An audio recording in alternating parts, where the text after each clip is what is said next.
이름으로 축복하고 환영합니다. 오늘은 우리 이수인 간사님께서 수련회 때 목을 너무 열심히 쓰셔가지고 과부하가 잠시 오셨다고 합니다. 다들 생각날 때 기도해 주시면 좋겠습니다.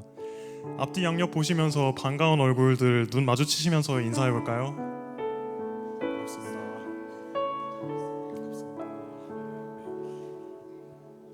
네, 수련회가 끝나고 한 주간 어떻게 지내셨는지요? 어쩌면 다사다난했던 한 주간을 지내면서 수련회의 은혜는 자연스럽게 잊혀지기 마련인 것 같습니다. 하지만 그렇기에 매일매일의 은혜를 주님께 간구해야 한다고 생각합니다. 오늘 같이 찬양하실 때 하나님께서 우리에게 부어주시는 은혜의 귀를 기울이며 우리에게 말씀하시는 것들에 귀를 기울이면서 함께 나아가는 시간이 되기를 소망합니다.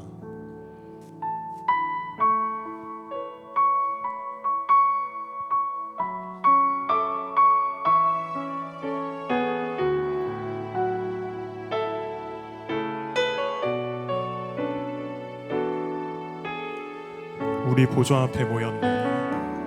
우리 보좌 앞에 모였네. 함께 주를 찬양하며 하나님의 사랑 그 아들 주셨네. 그의 피로 우린 구원받았네. 십자가에서 쏟으신 그 사랑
계신 분들은 자리에 일어나서 박수 치면서 찬양했으면 좋겠습니다.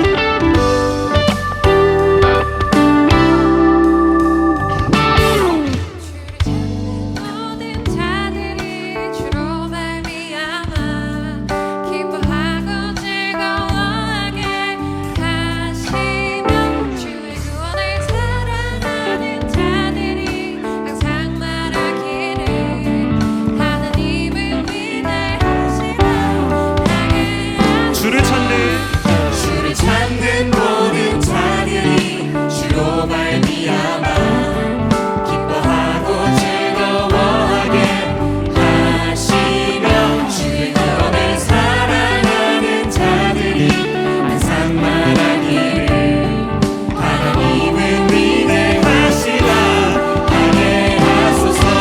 주는 나의 도움 나를 건지시느니 여호와여 지체 말고 내게 임하소서. 가난하고 궁핍한 내 마음 가운데 여호와여 속히 임하소서.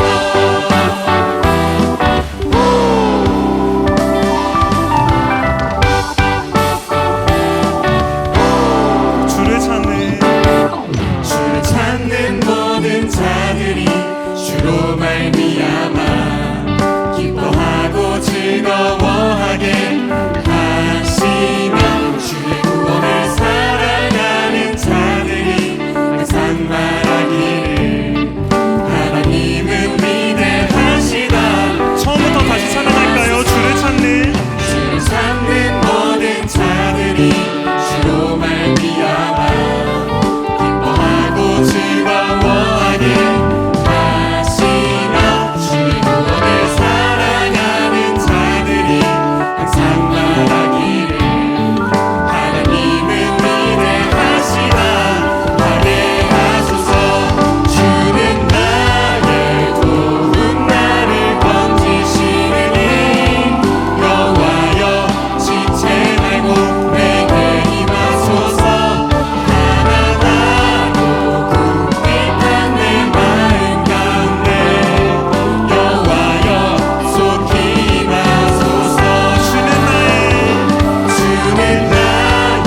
도움 나를 건지시느니 여호와여 지체 말고 내게 임하소서. 가난하고 궁핍한 내 마음 가운데 여호와여 속히 임하소서. 주는 나의 도움 나를 건지시는 이임을 믿으십니까? 여호와여 지체 말고 내게 임하소서라고 우리 다 같이 고백합시다.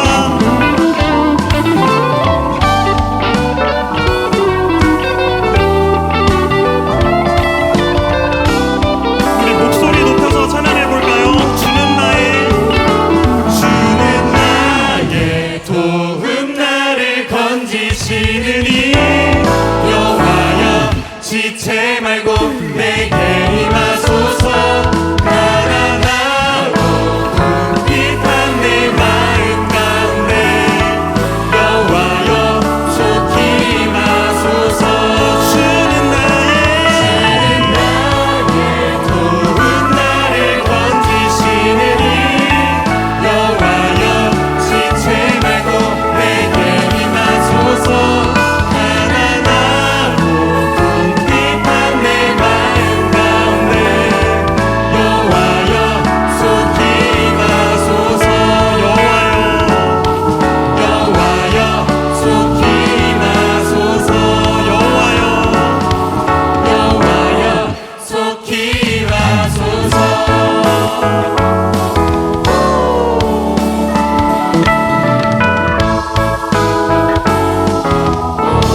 주님께 영광의 박수 올려드리시겠습니다.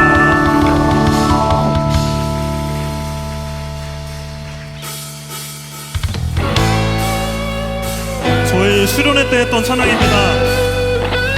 우리 그때 기억을 다시 한번 생각하면서 기쁜 마음으로 신나게 찬양합시다.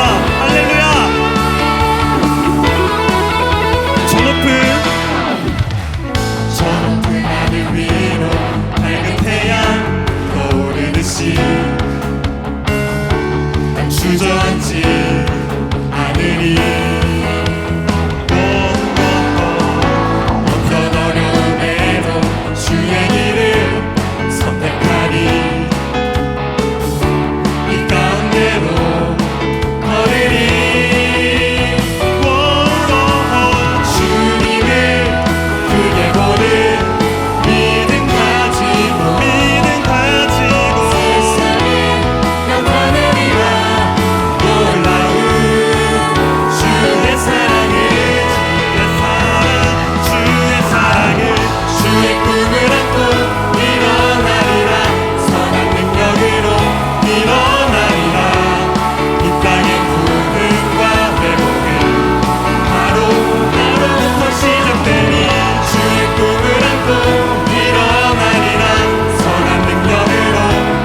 지금 자리에 앉으셔서 우리 한 명 한 명의 이름을 부르시며 사랑한다고 말씀하시는 하나님을 다 같이 찬양합시다.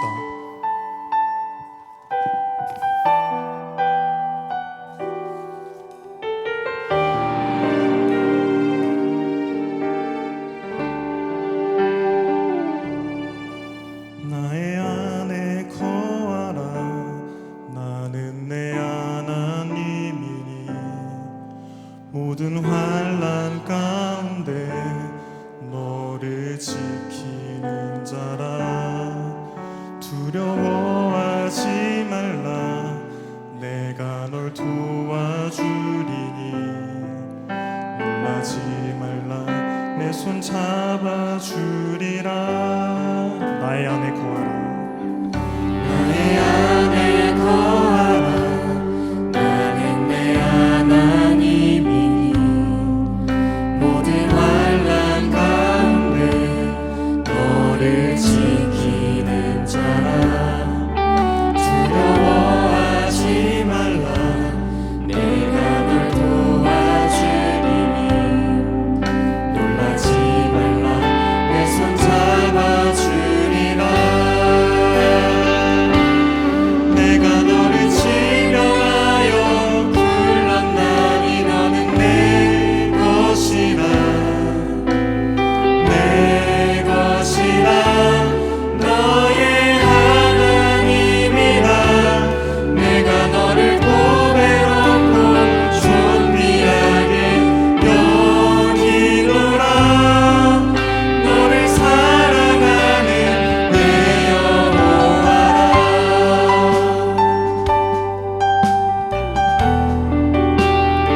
우리 각자에게 하나님이 하시는 말씀임을 기억하면서 처음부터 다시 찬양하시겠습니다. 나의 안에 거하라. 나의 안에 거하라. 나는 내 하나님이니 모든 환난 가운데 너를 지키는 자라. 두려워하지 말라. 내가 널 도와주리니 놀라지 말라. 내 손 잡아주리라. 나의 안에 거하라. 나의 안에 거하라. 나는 내 하나님이니 모든 환난 가운데 너를 지키는 자라. 두려워하지 말라. 내가 널 도와주리니 놀라지 말라. 내 손 잡아주리라. 내가 너를 지명하여 불렀나니 너는 내 것이라. 내 것이라. 너의 하나님이라. 내가 너를 보배롭고 존귀하게 여기노라. 너를 사랑하는 내 여호와라. 내가 너를 지명하여 불렀나니 지명하여 불렀나니 너는 내 것이라. 내 것이라. 너의 하나님이라. 내가 너를 보배롭고 존귀하게 여기노라. 너를 사랑하는 내 여호와라. 내가 너를 지명하여 불렀나니 너는 내 것이라. 내 것이라. 너의 하나님이라. 내가 너를 보배롭고 존귀하게 여기노라.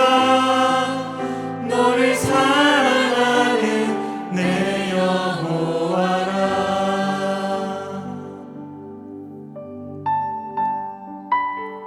우리의 생각보다 더 크고 우리의 지혜로 측량할 수 없는 하나님의 크고 놀라운 계획을 기도하고 또 기대하며 다 함께 찬양하시겠습니다.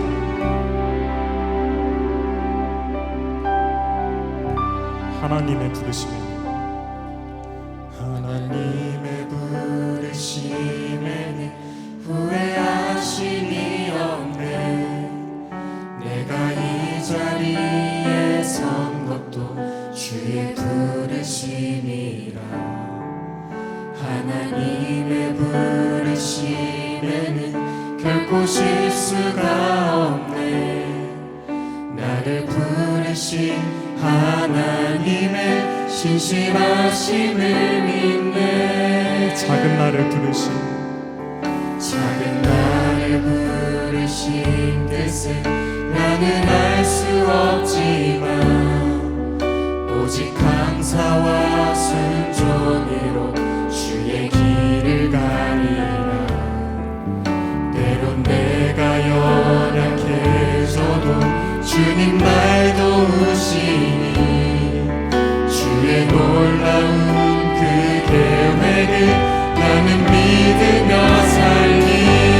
날 부르신 뜻 날 부르신 뜻 내 생각보다 크고 날 향한 계획 나의 지혜로 증명 못하나 가장 좋은 길로 가장 완전한 길로 오늘도 날 이끄십니다.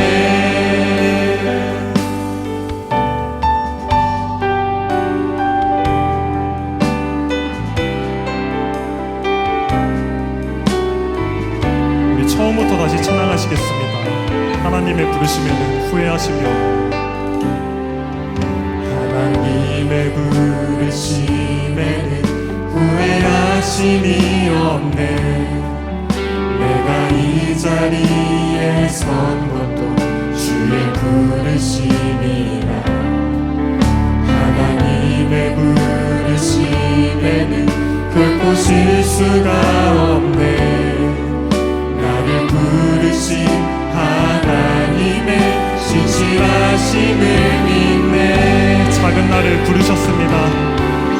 작은 나를 부르신 뜻은 나는 알 수 없지만 오직 감사와 순종으로 주의 길을 가리라. 때론 내가 연약해져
하나님 아버지 감사합니다.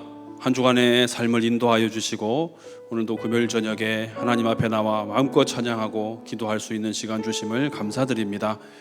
하나님, 우리에게 또 수련회를 통해서 큰 은혜 주심에 감사드립니다.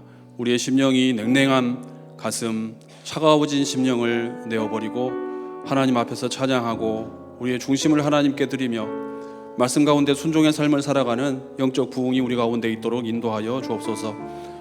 오늘도 삶 속에 여러 기도 제목들 가지고 하나님 앞에 기도하려고 나왔습니다. 부르짖어 기도하는 모든 제목들 하나님 뜻 가운데서 인도하여 주시고 우리의 신앙이 메마른 신앙이 아니라 주님과 동행하는 삶이 되도록 역사해 주옵소서. 모든 순서와 시간을 하나님께 의탁드리오며 예수님의 이름으로 기도하옵나이다.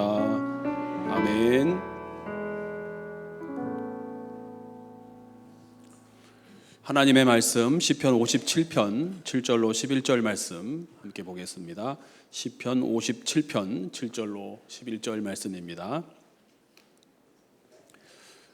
우리 짧은 몇 절이고 또 암송 가능하신 분 있으실 텐데 합독하겠습니다. 시작. 하나님이여, 내 마음이 확정되었고 내 마음이 확정되었사오니 내가 노래하고 내가 찬송하리이다. 내 영광아 깰지어다. 비파야 수구마 깰지어다. 내가 새벽을 깨우리로다. 주여, 내가 만민 중에 주께 감사하오며 문 나라 중에서 주를 찬송하리이다. 무릇 주의 인자는 커서 하늘에 미치고 주의 진리는 궁창에 이르나이다. 하나님이여, 주는 하늘 위에 높이 들리시며 주의 영광이 온 세계 위에 높아지기를 원하나이다.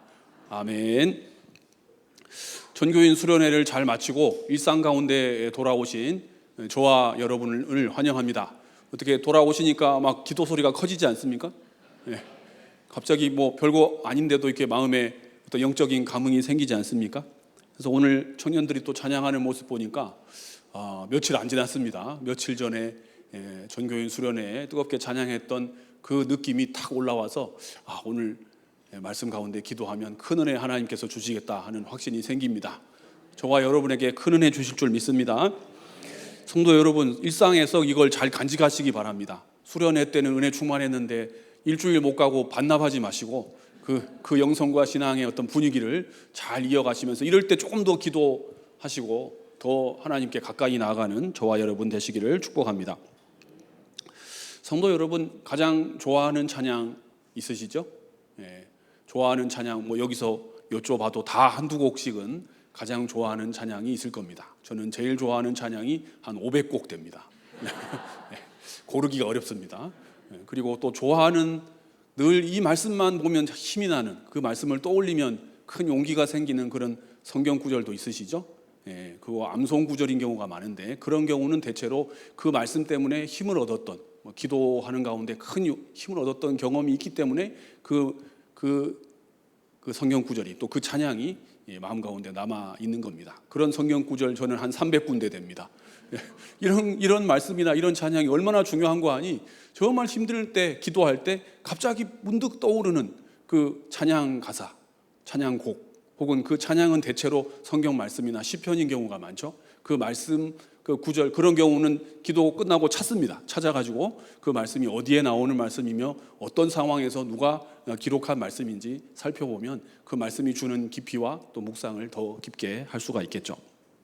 그런 점에서 오늘 읽었던 이 시편 57편 7절 이하는 다윗이 지은 시편인데 제가 보기에는 다윗의 시 중에서 백미입니다. 가장 수려하고 가장 뛰어난 그 시이고 시대마다 이 본문을 가지고 그 찬송 혹은 복음송, 찬양으로 만든 경우가 한 10곡씩은 다 넘을 거라고 확신합니다. 그래서 저희가 가끔 부르는 찬양인데요, 모든 상황 속에서 주를 찬양할지라, 주는 너의 큰 상급 큰 도움이시라. 그리고 후렴에 가면 내 영혼이 확정되고 확정되었습니다. 시편 본문에 보면 비파야 수구마 깰지어다, 내가 새벽을 깨우리로다, 온 열방 중에서 제가 하나님을 찬양합니다 하는 다윗의 아주 영성이 느껴지는 좋은 찬양곡입니다. 성도 여러분, 다윗이 이 찬양을 언제 어떤 상황 속에서 적었겠습니까? 사람이 보통은 문제가 있고 근심이 있고 어려운 일이 닥치면 얼굴에 수심이 가득해지죠. 마음이 왠지 의기소침해지고 우울해지고 빨리 이 문제가, 이 어려움이 지나갔으면 좋겠다 하는 심령을 가지고 기도할 때가 많습니다. 그리고 주변 사람들에게 기도를 막 부탁하기도 하죠. 반대로 그 문제가 해결되었습니다. 그리고 하나님께서 나와 함께 하신다는 확신을 얻게 되었습니다. 그러면 마음이 기쁘고 안 하던 찬양도 막 갑자기 나오고 그 마음의 어떤 신앙이 뜨거워지지 않습니까? 그런 점에서 아마도 이 찬양은 다윗이 가장 영적으로 충만할 때, 가장 그 컨디션이 좋을 때, 가장 하나님의 임재를 느낄 때 제가 하나님을 찬양합니다. 하나님은 저의 큰 상급이시고 저의 도움이십니다. 제 마음이 주님께로 확정되었습니다. 제가 다른 도움을 구하지 않을 것입니다. 다른 인간적인 방법을 동원하지 않을 것입니다. 오직 제 마음은 주님께로 정해졌습니다. 제가 주님께로만 향하여서 하나님께 영광 돌리는 삶을 살겠습니다. 이런 확신을 가져온 찬양곡이거든요. 그런 점에서 예전에 그 예수마을이라고 하는 그 공동체를 하면서 대구 경북 지역에서 그 저희 학생 때는 아주 한국 교회의 어떤 복음송 문화라든지 어떤 신앙적인 문화를 많이 이렇게 보급했던 최용덕 간사님이시라는 분이 계십니다. 예수마을 뭐 이런 공동체도 했었고 이분이 이제 한 곡 찬양을 만들어내면서 그 찬미 예수 이런 두꺼운 찬양집이 웬만한 한국 교회에 다 보급되어서 저희 때는 복음송 혹은 복음성가라고 불렀거든요. CCM이라 하면 훨씬 더 세련돼 보이죠? 복음송 이러면 옛날 스타일이고 같은 건데 사실은 복음송 문화의 아주 대표 주자이죠. 제가 직접 만나 뵐 수 있는 기회가 있어서 직접 이야기를 한번 들은 적이 있습니다. 그래서 이 이제 악보를 이렇게 하나씩 그 곡을 자기가 쓰기도 하고 또 이제 작사도 하고 작곡도 하고 또 귀퉁이에다가 이렇게 자기가 발견했던 성경 말씀 또 기록하기도 하고 긁기도 적기도 하고 한 곡 한 곡씩 모아서 결국은 이제 이게 찬양집이 되는 거거든요. 그래서 그 찬양 중에 보면은 그 당시는 이게 컴퓨터 그래픽이 이렇게 발전이 안 돼 있어가지고 한 곡 한 곡을 다 본인이 손으로 그렸었노라고 이야기하는 거 들은 적이 있습니다. 그 중에 아주 유명한 곡, 아주 잘 알려진 곡, 가장 이분이 지은 곡 중에 대표적인 곡이 하나님 한 번도 나를 실망시키신 적 없으시고 언제나 공평과 은혜로 나를 지키셨네. 내 너를 떠나지도 아니하리라. 내 너를 버리지도 아니하리라. 그럼 이 말씀은 이 가사는 그 신명기 31장에 나오는 말씀인데 히브리서 기자도 히브리서 13장에서 한 번 더 재인용하고 있죠. 그러니까 광야길을 걸어가는 이스라엘 백성들에게 가장 큰 고민은 하나님이 우리를 버리시면 어떡하나, 하나님이 우리를 이 광야에 놔두시고 떠나가 버리시면 어떡하나 하는 고민이었습니다. 그만큼 광야라고 하는 것은 하나님의 임재가 없으면, 만나와 샘물과 메추라기가 없으면, 구름 기둥이나 불 기둥이 없으면 살아갈 수 없는 척박한 환경이었죠. 게다가 하나님 말씀을 잘 순종하지 못했습니다. 이스라엘 백성이 자기들이 봐도 하나님께서 미워하실 만한 일들을 참 많이 했었죠. 그러니까 그들의 고민은 하나님이 어느 날 갑자기 우리를 다 이 광야에 버려두시고 우리를 버리거나 떠나시면 어떡하나. 하나님께서 모세를 통해 주신 말씀이 무엇입니까? 내가 너희를 떠나지 아니하실 것이다. 내가 너희를 버리지도 아니할 것이다. 그래서 이 말씀을 읽으면서 이 찬양 가사를 기록했다고 합니다. 그래서 혹자는 뭐 그 당시만 해도 많이 알려진 분이 아니라서 어떤 분이 이 찬양을 보면서 이 찬양 가사를 지은 사람은 참 인생을 조금 덜 살아봐가지고 정말 인생이 얼마나 어렵고 힘들고 낙심되는 순간이 많은지 그런 걸 잘 경험해보지 못한 사람이 평안하게 시원한 에어컨 틀어놓고 이렇게 방 안에서 그냥 아무런 역경과 고난을 겪어보지 못한 사람이 이 가사를 쓴 것이 아닌가 하는 비판을, 실제로 그런 질문을 많이 받았다고 합니다. 그래서 설명해 주시기를 이 찬양을 언제 적었는고 하니 자기 딸이 있는데 이 딸이 어느 날 갑자기 이제 시력이 잘 안 보인다고 그래가지고 이제 병원에 진찰을 받으러 갔다고 합니다. 근데 알고 보니까 뇌종양이 발견이 돼가지고 그러니까 이게 점점 커지니까 이제 시신경을 눌러가지고 눈이 안 보이는 상황이 점점 된 것이죠. 그래서 의료진의 그 판단은 조금 늦게 왔다. 조금 빨리 왔었어야 뭔가 어떻게 해볼 수가 있는데 지금은 손을 쓸 수 없는 상황이어서 결국 치료하지 못했습니다. 결국 그래서 이 딸을 먼저 하늘나라로 환송하고 말았습니다. 그래서 먼저 마지막 순간에 먼저 가 있어. 엄마 아빠가 곧 따라갈 거야. 이렇게 이야기하고 이별을 했다고 하죠.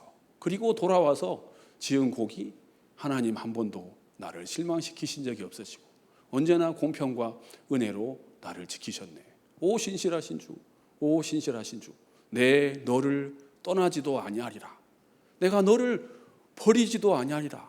약속하신 그 주님, 그 신실하신 주님을 나는 날마다 믿네 하는 이 곡이 아름다운 이 찬양의 곡입니다. 그런 점에서 다윗이 똑같습니다. 다윗이 주님 제 마음이 확정되었습니다. 더 이상 뭐 더 생각해 볼 여지가 없습니다. 제 마음이 주님께로 확정되었습니다. 비파야 수구마 낄지어다 내가 새벽을 깨우리로다 했던 찬양을 노래를 불렀던 시간은 그가 왕이 되었던 때가 아닙니다. 그가 왕이 되었던 때는 이미 모든 문제가 다 해결된 것이고 그의 인생에 이제 정점을 지나 그가 가장 편안했던 시절은 왕이 되었던 그 다음이죠. 근데 이 찬양을 지었던 그 시간은 아둘람 굴 속에 있을 때입니다. 여러분 그의 인생을 한번 생각해 보십시오. 우리는 다윗을 왕이라고 생각하는데 그 당시 왕은 사울이었습니다. 그리고 다윗은 원래 출신이 베들레헴 들판에서 양 키우는 한 가정의 막내 아들이었죠. 그의 직업은 목동이었습니다. 그런데 블레셋과 전쟁을 하는 상황을 통해서 갑작스럽게 혜성처럼 등장한 인물이 다윗이죠. 왕은 사울이었고 그의 왕위는 큰 문제가 없으면 이 블레셋과의 전투가 잘 맞춰진다든지 나라에 큰 문제가 없으면 왕자인 요나단에게 이어갈 계획이었습니다. 그게 뜻대로 안 된 것이죠. 그런 관점에서 왕이 다윗을 가만히 보니까 이거는 자기 아들에게 갈 왕위를 위협할 수 있는 존재가 된 거죠. 결국 자기 사위가 되지 않았습니까?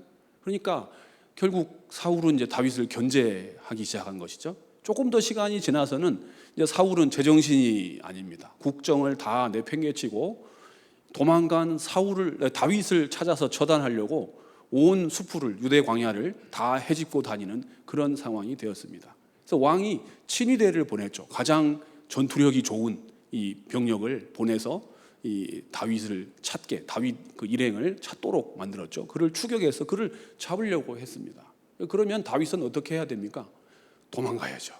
도망가면서 동굴로 도망갔다가 골짜기로 도망갔다가 여러분 그 유대 광야는 보면 사해 옆인데 실제로 그 동굴이 많이 있습니다. 지금도 동굴이 남아 있는데 뜨거운 뙤약볕이 내려 쪼이고 뭔가 몸이 피하지 않으면 그 살 수가 없죠. 게다가 왕의 친위대가 쫓아옵니다.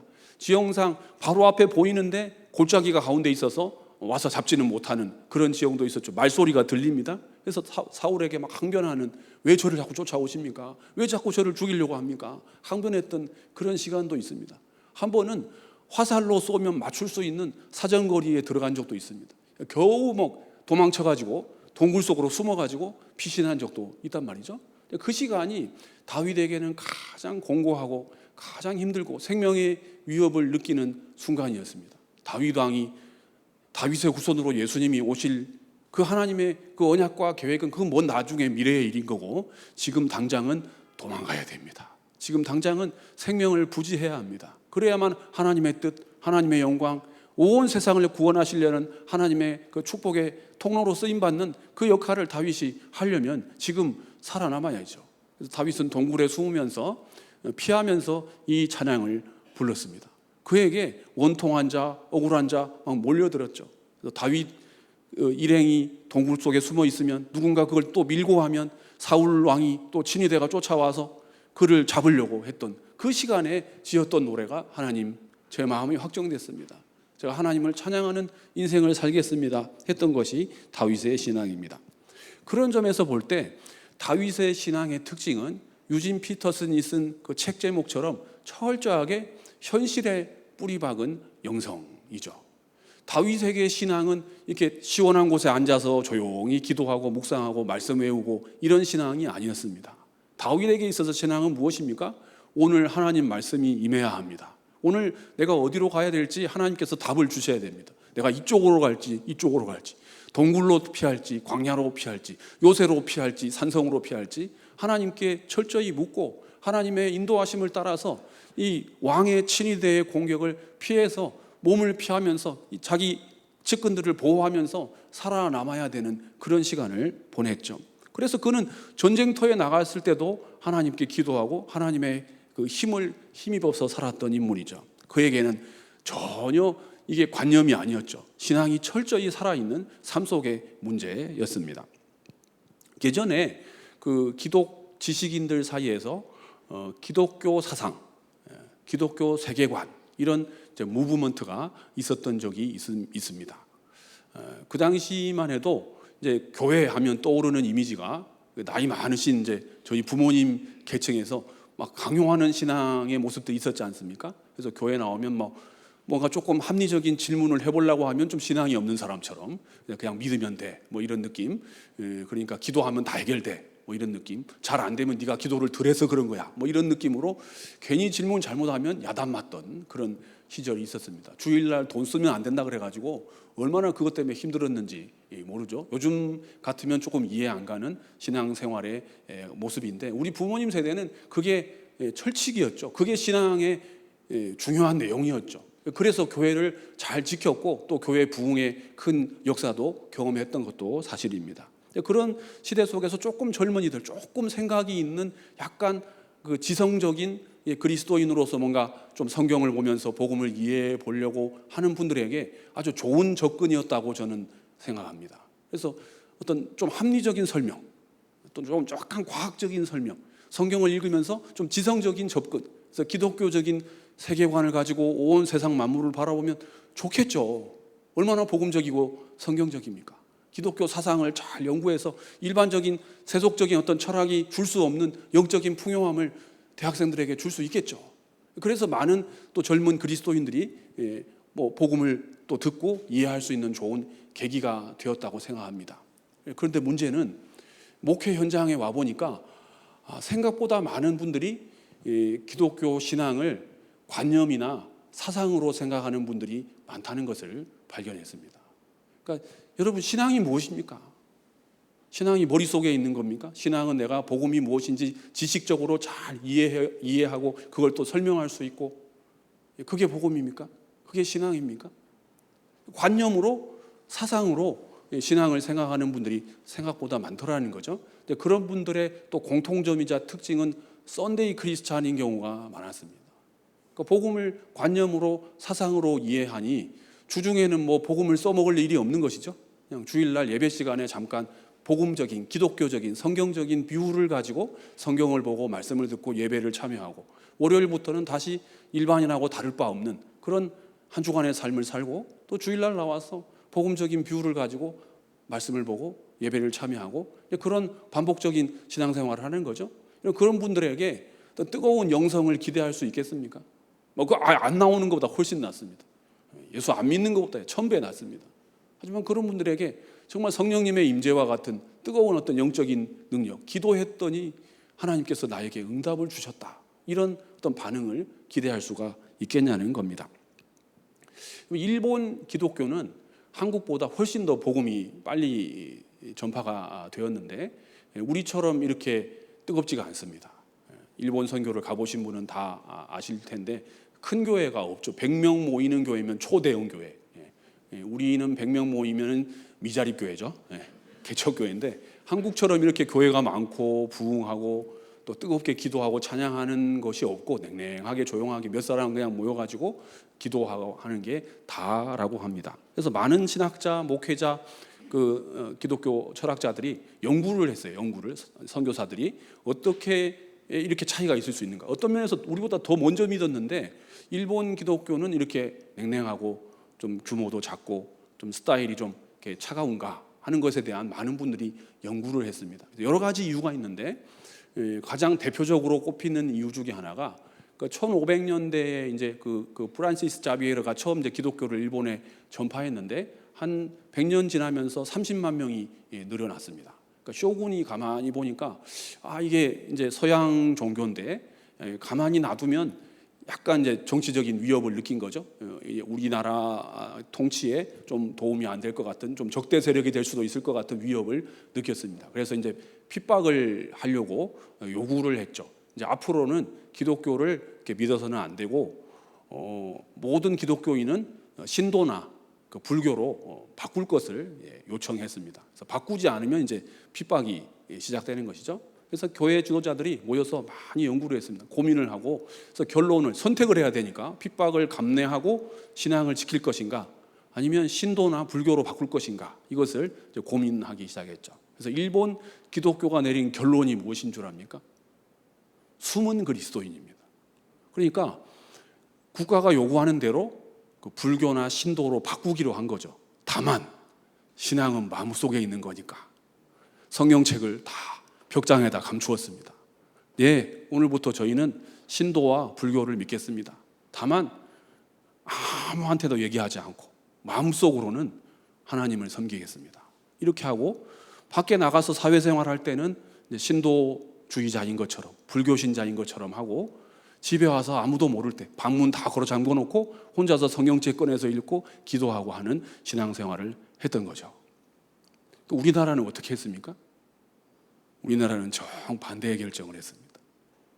그래서 그렇게라도 신앙을 지키면 좋죠. 뭐 어쩔 수 없으니까 그렇게 한 것 아니겠습니까? 그게 뭐 잘못되었다거나 뭐 그게 나쁘다거나 그런 뭐 가치 판단을 할 것이 아니라, 그 상황 속에서 신앙을 지켜야 되니까 그들 나름대로 자기들이 할 수 있는 살아남기 위한 방법을 택한 것이죠. 그 숨은 그리스도인을 무려 240년을 했습니다. 나중에 보니까 기독교가 아닌 거죠. 지킨다고 지켰는데 200년 지나고 보니까 이게 신도하고 불교하고 차이가 없는, 어떤 면을 당신이 그리스도인이라고 내세울 수 있을 것인가? 저는 그리스도인입니다 라고 하면 도대체 어떤 점을 통해서 당신이 그리스도인, 하나님을 섬기는 신앙인이라는 것을 설명할 수 있겠는가? 답을 할 수 없는 그런 상황이 되고 말았다는 겁니다.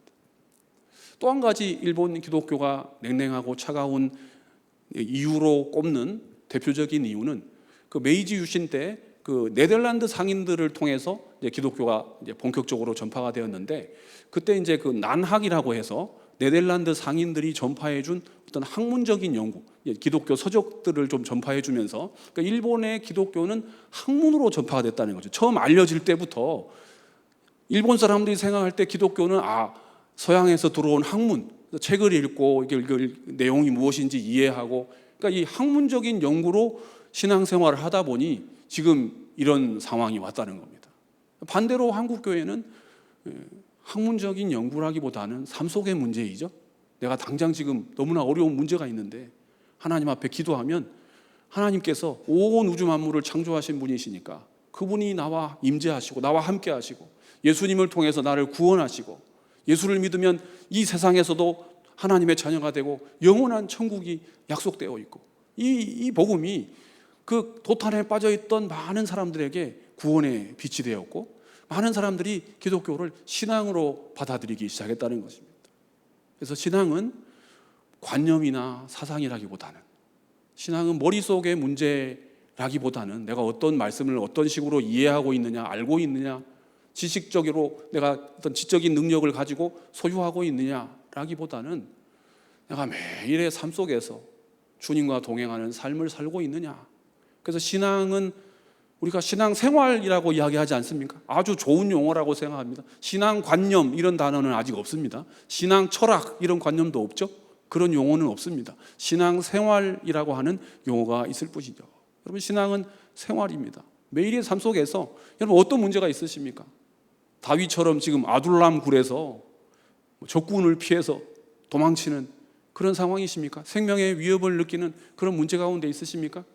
그거 하나님 앞에 기도하시면서 하나님께서 나와 함께 하신다는 확신 가운데서 하나님이 응답 주심으로 그 문제가 해결될 때, 여전히 하나님 나와 함께 하시는구나, 내 삶 속에 내 기도를 들으시구나, 좋으신 하나님, 예수님을 통해 구원하시는 하나님, 그 하나님을 매일매일 체험하는 신앙인 되시기를 주님의 이름으로 축원드립니다. 그런 점에서 신앙은 삶이지 관념이 아니라는 말씀 드리며, 특히 다윗을 통해서 볼 수 있는 신앙은 철저히 현실에 뿌리박은 영성이라는 점을 말씀드리고자 합니다. 성도 여러분, 이 모든 내용은 사무엘상에 잘 나와 있습니다. 사무엘상 17장부터 한 30장 내용을 쭉 보시면 그가 겪었던 인생의 여정, 그가 겪었던 하나님 잘 섬기는 목동으로서 그 블레셋과의 전투에 나가서 전공을 올렸는데 그 일로 인해서 그가 겪었던 숱한 고난과 문제와 역경을 잘 설명해 주고 있습니다. 그 중에 17장이 있고 27장이 있는데 여러분 17장과 27장의 차이를 아십니까? 대단한 책 제목 같죠? 17장과 27장의 차이, 10장 차이입니다. 오늘 돌아가시면 17장과 27장을 탐독하실 것을 권면드립니다. 아마 오늘 밤에 하나님께서 큰 은혜 주실 줄 믿습니다. 17장의 다윗은 돌팔매 들고 나가서 골리앗과 싸워서 이긴 다윗입니다. 저는 어릴 때 이 말씀을 읽고 얼마나 큰 힘을 얻었는지 모릅니다. 그가 얘기하는 거 보십시오. 이거 하나님이 나와 함께 하시기 때문에 내가 여호와의 이름으로 지금 너를 처단하려고 나왔다. 이건 뭐 내가 뭐 능력이 있어갖고 내 힘으로 지금 싸우려고 하는 것이 아니라 네가 모욕하고 있는 그 하나님의 존재를 내가 오늘 증명해 보여주겠다 하면서 그 키가 3m나 되는 어릴 때부터 잘 훈련받은 모든 무기로 무장한 골리앗을 가서 한 방에 쓰러뜨려 이기는 장면이죠. 제가 크게 감동받았던 부분은 그의 신앙입니다. 그의 무공이라기보다는 그의 신앙이죠. 하나님을 철저히 의지하면서 하나님 손에 붙들린 그 한 사람을 통해서 그 나라를 구원하시지 않습니까? 그가 세웠던 가장 큰 공 중에 하나가 17장에 나와 있습니다. 그런데 이제 그 일 이후로 잘 안 됐죠. 잘 되는 듯 했지만 잘 안 됐습니다. 그러다가 이제 27장에 보면 그가 가만히 생각을 해보니까 야, 이거 이렇게 가다가는 왕의 친위대에게 잡히는 게 시간 문제이겠구나라고 하는 판단을 한 겁니다. 여러분, 그가 얼마나 많은 곳을 도망치면서 살펴봤겠습니까? 유대 광야도 한계가 있을 거 아니겠어요? 야, 이거 모든 곳을 다 이잡듯이 수색하기 시작하면 결국 왕의 친위대가 우리를 발견하고 말겠구나. 결국 이렇게 도망가는 것으로는 더 이상 좋은 방법이 안 되겠구나 하는 판단을 합니다. 그래서 그가 선택한 방법은 가드 왕 아기스를 찾아갑니다. 왕이시여, 제가 정치적으로 망명을 좀 해야 되겠습니다. 제가 지금 아시다시피 왕한테 쫓기는 신세가 돼가지고 제가 좀 피신을 해야 되는데 더 이상 방법이 없습니다. 그러니까 이 외교적인 어떤 그 분단 상태를 이용하는 거죠. 블레셋 장수의 밑에 있으면 사울 왕이 드디어 추격을 멈추는 거죠. 더 이상 블레셋까지 쫓아와가지고는 그럼 전쟁이 나니까 그렇게는 못한다는 거죠. 그래서 그가 이 계책을 가지고 왕한테 갑니다. 아기스 왕이시여, 저를 좀 거두어 주옵소서 하니까 아기스 왕은 그를 좋게 생각했지만 그의 신하들이 대번에 그를 알아봤죠. 말립니다. 이 사람이 누굽니까? 골리앗 죽인 사람입니다. 골리앗이 가드 출신이거든요. 우리 저번에 전쟁할 때 골리앗 이긴 그 인물이 다윗입니다. 절대로 받아주지 마십시오 함에도 불구하고 이 아기스에게 결국 신임을 얻죠. 그런데 21장에 보면 그가 그 아기스 왕한테 간 게 첫 번째가 아닙니다. 두 번째입니다. 첫 번째 아기스 왕을 찾아갔을 때 그 신하들이 그렇게 나오니까 미친 척을 하죠. 생명을 지키기 위해서. 여러분, 17장과 27장의 차이를 아시겠습니까?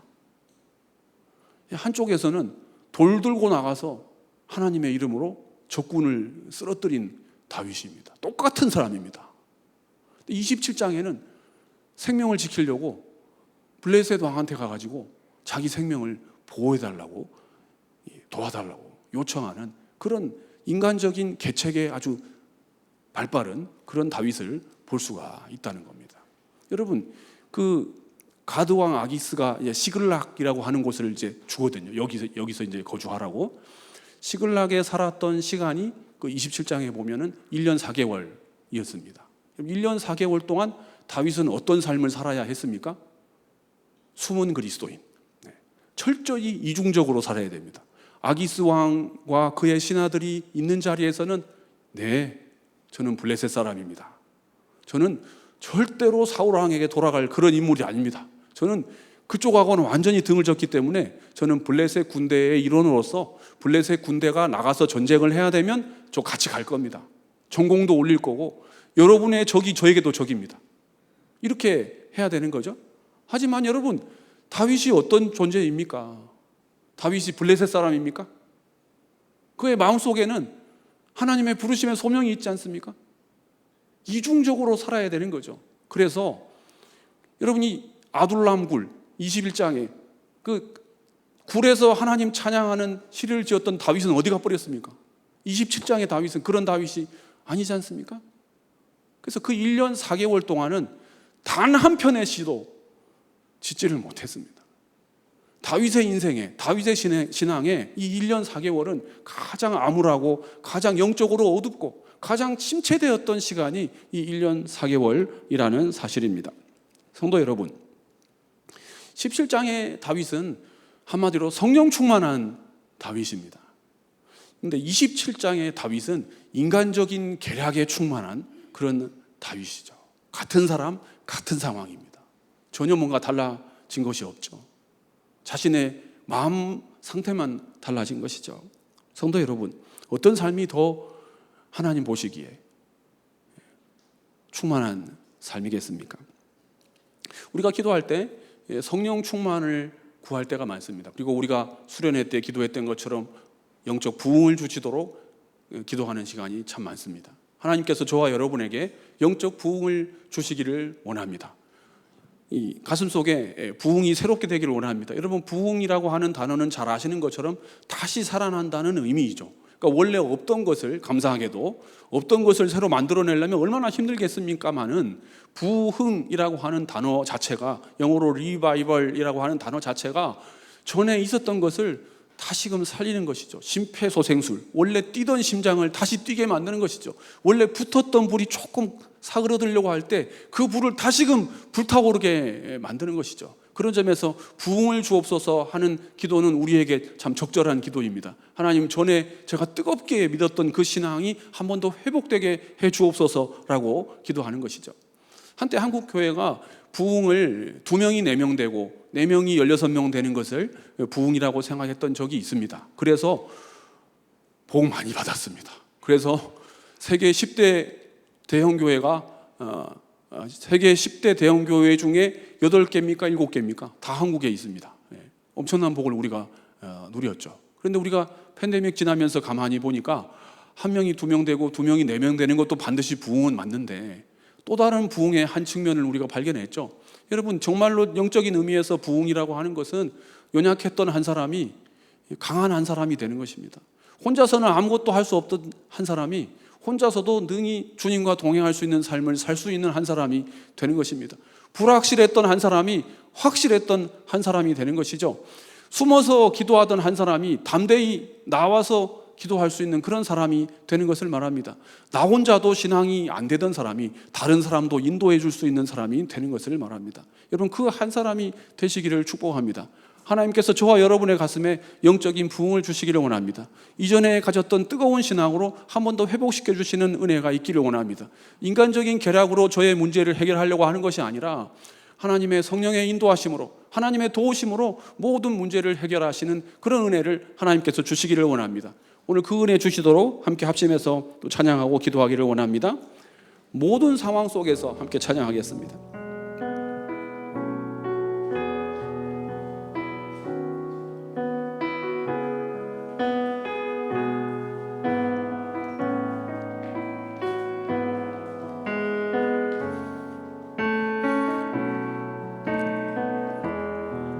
모든 상황 속에서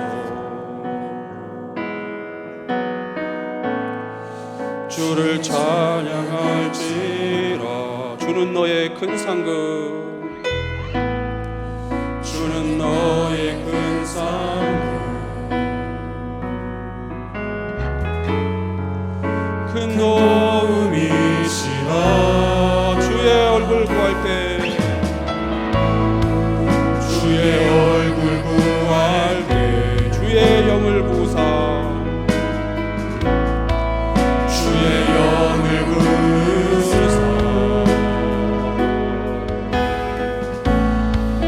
크신 사랑 안에서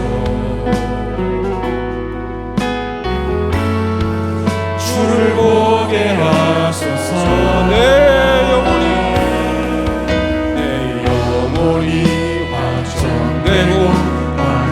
되어 싸우니 이들의 눈들어 주를 바라봅니다. 내 영혼이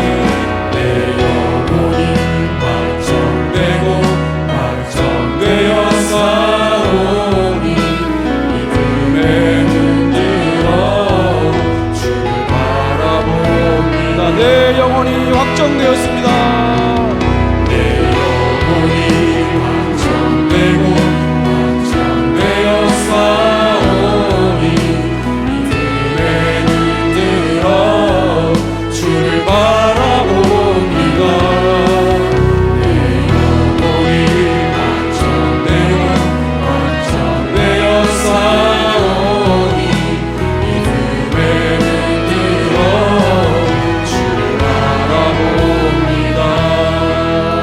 말씀을 기억하면서 합심해서 한번 기도하겠습니다. 하나님, 저희에게 복을 주시되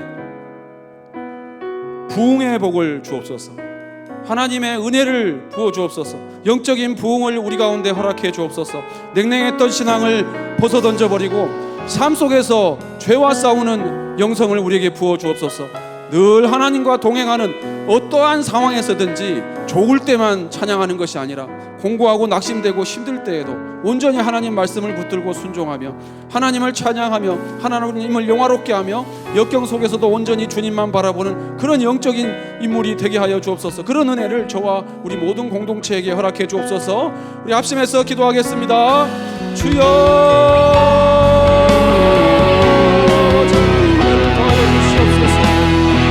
약속하신 성령님의 은혜를 사모하며 아버지 하나님 가운데 임자여 주시옵소서. 성령의 은혜를 부어주시옵소서. 우리 모인 우리 가운데 우리가 기도할 때 우리에게 영적인 부흥을 허락해 주시옵소서. 냉랭했던 신앙을 벗어던져버리고 삶 속에서 온전히 죄와 싸우는 하나님의 사람으로서 거듭난 능력 있는 주님의 사람이 될 수 있도록 주님 역사해 주시옵소서. 늘 나와 동행하시는 하나님의 임재 가운데서 어떠한 상황 가운데서든지 하나님을 찬양하는 하루가 있게 허락해 주시옵소서. 하나님과 하나님을 영화롭게 하는 것이 인생의 목적인 찬양입니다. 나와 늘 동행하시는 하나님, 어떤 가운데서도 환난 가운데서도 함께하시는 하나님, 나 가운데 계시는 하나님의 사랑을 하나님 아버지 주시옵소서. 아버지 하나님 구하여 주시옵소서. 아버지 하나님 영적인 구하여 주시옵소서. 하나님과 성성에서 할 수 있도록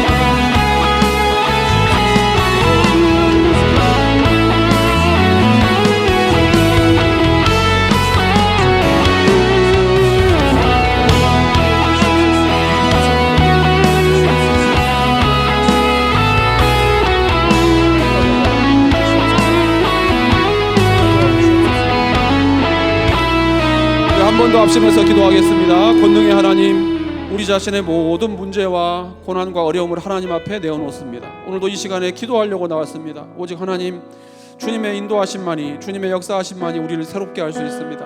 오늘도 기도하는 모든 제목들 가운데 나 자신의 삶 속에서 남한테 이야기할 수 없는, 나만 알고 있는, 나만 겪고 있는 이 문제 가운데서 내 생각대로, 내 뜻대로가 아닌 하나님의 뜻 가운데서 해결될 수 있기를 원합니다. 하나님의 기도에 응답이 있기를 원합니다. 그리고 제가 그 하나님의 임재의 확신 가운데서 하나님의 뜻에 순종하는 삶을 서로 살아가기를 원합니다. 하나님, 우리 삶 가운데 임재하여 주옵소서. 우리 한 번 더 주님의 이름을 부르시면서 한 번 더 합심해서 기도하겠습니다. 주여, 아버지 하나님 인도하여 주시옵소서. 오늘도 기도하려고 나왔는데 내 삶 가운데는 남한테 이야기할 수 없는 나만의 문제가 있습니다. 하나님, 나만 알고 있는, 나만 겪고 있는 아버지 하나님만이 아시는 나의 문제가 있습니다. 아버지 하나님께서 해결되는 것과 하나님의 방법으로 인도하시는 아버지 역사를 주시옵소서.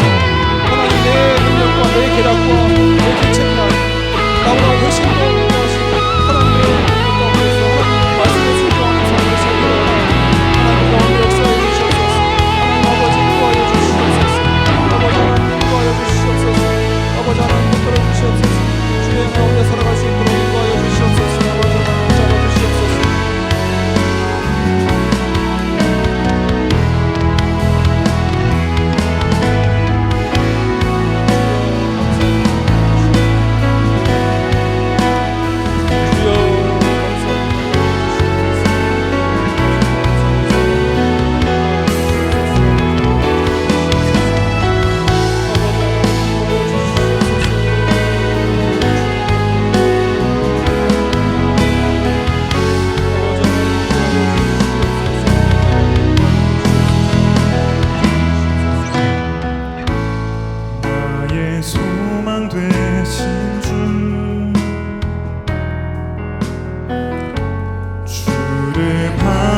되신 주,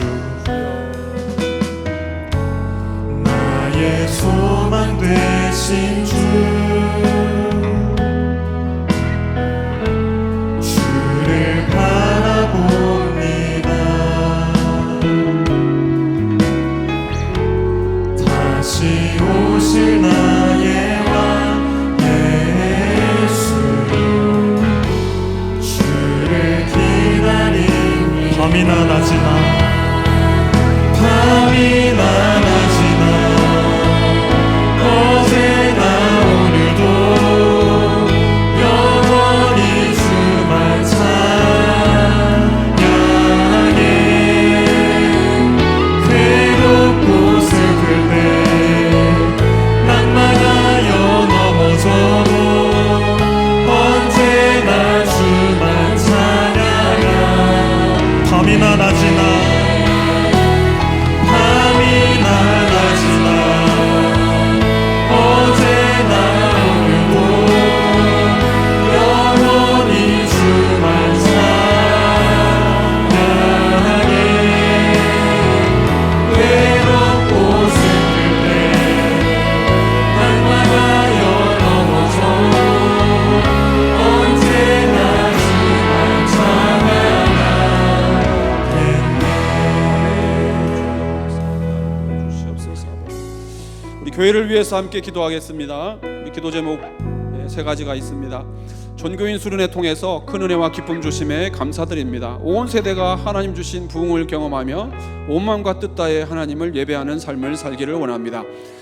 그리고 9월 14일 주일에 새생명 축제를 앞두고 있습니다. 그 가운데도 은혜 주셔서 여러 전도 대상자들을 주님께로 인도하며 또 준비하는 과정 가운데 하나님의 은혜 주시도록 기도합시다. 우리 교회 온 세대가 하나님을 예배하며 특별히 다음 세대를 바른 진리의 말씀과 신앙으로 양육해가는 그런 은혜를 우리에게 주옵소서. 우리 세 가지 합심해서 기도하겠습니다. 주여 아버지 하나님 은혜를 더하여 주시옵소서. 아버지 하나님 은혜를 더하여 주시옵소서. 여러분의 은혜 주시옵소서.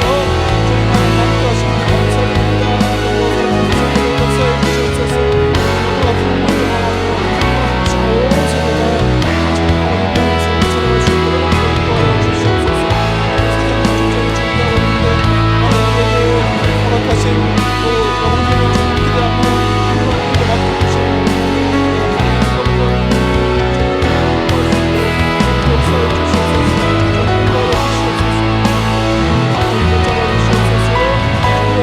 인도하여 주시옵소서. 오 아버지 하나님 인도하여 주시옵소서. 우리가 찾아가는 영적인 역사해 주시옵소서. 다음 세대를 다른 친구의 말씀을 주시고 기도해갈 수 있도록 역사해 주시옵소서. 아버지 하나님 인도하여 주시옵소서. 인도하여 주시옵소서.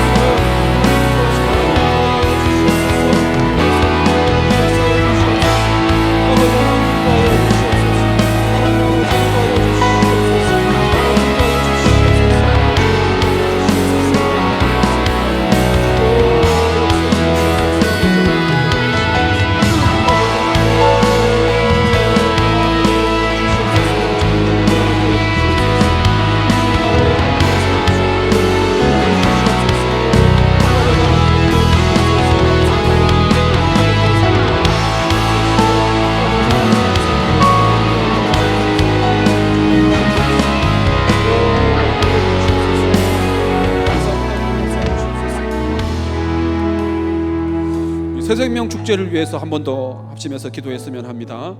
금년도 새생명 축제를 주님께서 인도해 주시고 온 교회가 새로운 생명을 위해서 기도하며 한마음 한뜻으로 또 기도하면서 준비하게 하옵소서. 초청하는 VIP들 지금 다 연락하시면서 또 마음 가운데 기도하시면서 계실 줄로 압니다. 그분들 마음 가운데 감동을 주시고 은혜를 주셔서 교회로 오게 해주시고 또 교회로 온 발걸음마다 주 예수님의 복음을 듣고 인생이 변화되는 계기를 만나게 하여 주옵소서. 주님께서 찾아와 주셔서 그분의 심령 가운데 만나 주시고 그분의 인생이 변화되는 기회가 우리 교회를 통해 생겨날 수 있도록 인도해 주옵소서. 기도합시다. 이를 위해서 이번 주일에 전도 특강을 합니다. 우리 교인들이 복음 전도의 소중함에 대해서 한 번 더 확신을 갖고 결단하는 또 새롭게 깨닫는 시간 되도록 인도하여 주옵소서. 이 새생명 축제 위해서 세 가지 합심해서 기도하겠습니다. 주여 아버지 하나님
우리나라와 선교를 위해서 한 번 더 기도하겠습니다. 우리나라가 정치가 안정되고 경제가 살아나고 조국의 교회가 부흥하도록 역사해 주옵소서.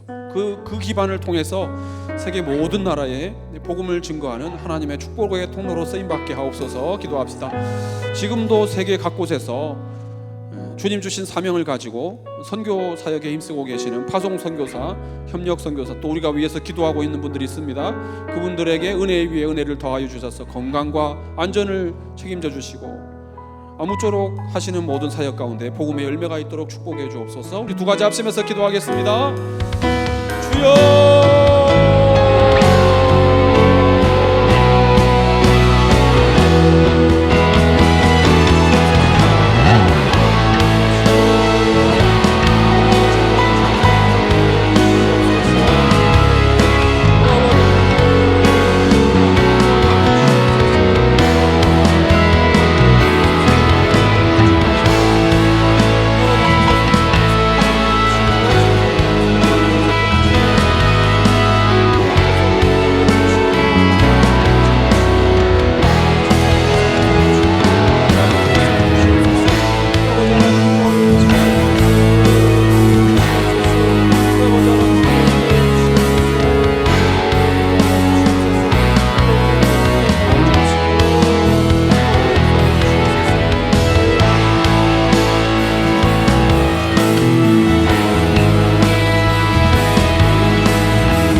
마지막 기도 제목으로 기도하겠습니다. 우리 성도들의 가정을 위해서 기도하겠습니다. 오늘도 여러 성도님들 함께 나오셔서 기도하고 계시는 제목들이 있을 것입니다. 하나님, 우리 가정에 하나님의 은혜와 평안과 믿음과 또 건강과 확신의 은혜를 더해 주옵소서. 영적 부흥이 우리 가정 가운데 있도록 채워 주옵소서. 특별히 육신의 질병으로 고통 가운데 있는 환우들, 또 그 가정에도 치유와 회복의 은혜, 영적 부흥의 은혜를 주옵소서.